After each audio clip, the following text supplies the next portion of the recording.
Hello, my name is John Thomas and I'm the Peace Corps campus recruiter at Rutgers University. I served as a Peace Corps volunteer in Malawi from 2018 to 2020, where I served as an English secondary educator.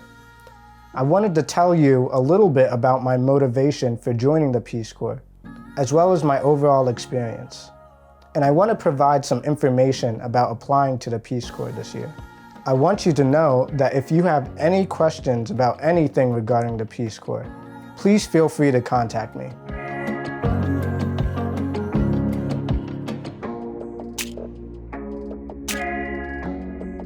Growing up, most of my extended family was extremely close, and I have this one cousin who was a Peace Corps volunteer in Mongolia who I've always looked up to. She was adventurous, fearless, always trying new things, always traveling to some new place. She went to Mongolia not once, but twice through the Peace Corps. At family gatherings, she used to tell stories about her meaningful work as a youth and development volunteer and her experiences going on outings with her Mongolian colleagues. I remember being absolutely amazed. I remember saying, I want to do that. I want to do something meaningful. When the time came in my senior year of college, I talked to a Peace Corps recruiter and applied. When I found out I was being considered for Malawi, I was overcome with excitement. I was aware of the country's reputation of having extremely kind and welcoming people, which earned it the nickname of the warm heart of Africa. However, about a week before I was supposed to board, I had doubts. I thought to myself, how am I going to leave my home and live away from my family halfway across the world for 2 whole years? So I reached out to my cousin on Facebook and expressed to her my feelings of nervousness. Truthfully, there is some uncertainty about going abroad for 2 years, but that leap of faith is also what makes the experience beautiful as well.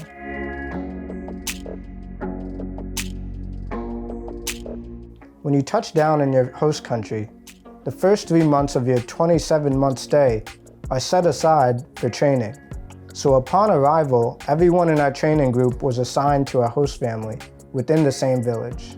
Before we take on our projects in our sector, we first have to listen and learn in order to become familiar with the country and its culture. The language program in the Peace Corps is among the best in the world. In Malawi, I was assigned with learning the language called Chitumbuka. One thing I can confidently say is that the Peace Corps truly does everything in their power to make the transition from the US to the host country as easy as possible.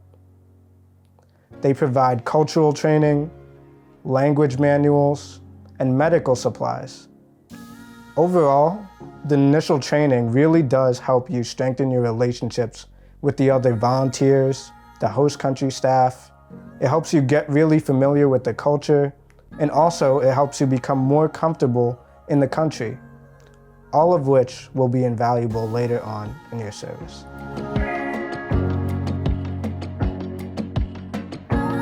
After completing training, volunteers move on to their primary project in their chosen country. In Malawi, I was placed in a lakeshore village called Chitimba, which was in the northern region of the country.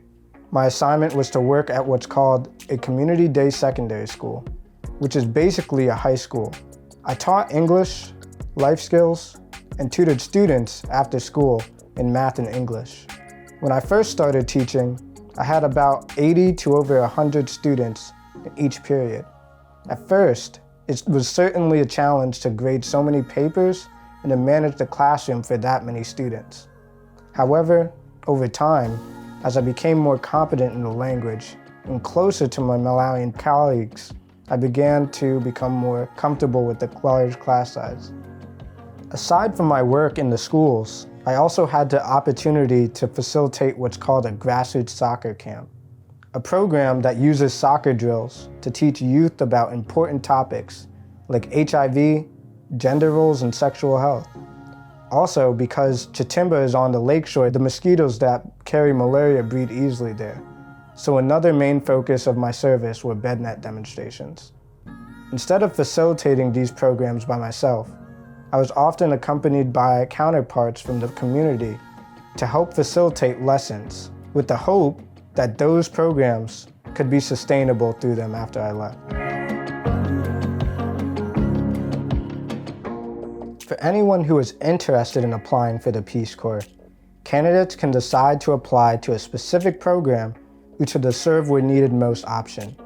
If they choose the Serve Where Needed Most option, it's still important to note on the application any location or geographical preferences that you have, as they will be taken into account. Usually, applicants tend to apply a year ahead of their departure date. That means applicants that apply in April 2021 can expect their departure date to be around November 2021 to April 2022. The best time to apply if you want to leave soon after graduation would be during the fall semester of your senior year.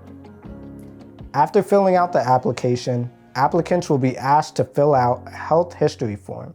Placement officers will then use those application materials to consider the applicants for a program in a country of service.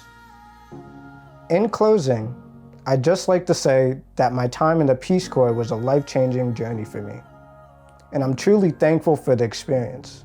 Living in another culture for an extended period of time really broadens one's outlook on life. Although a main part of the Peace Corps is helping people, it's also an opportunity to learn valuable skills, and most importantly, to live in fellowship with people across the world.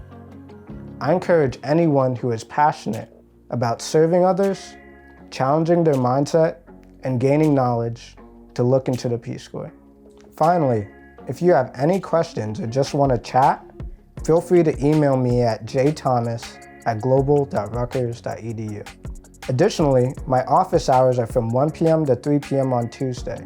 So if you want to schedule a Zoom call, just shoot me an email and I can set that up. Thank you.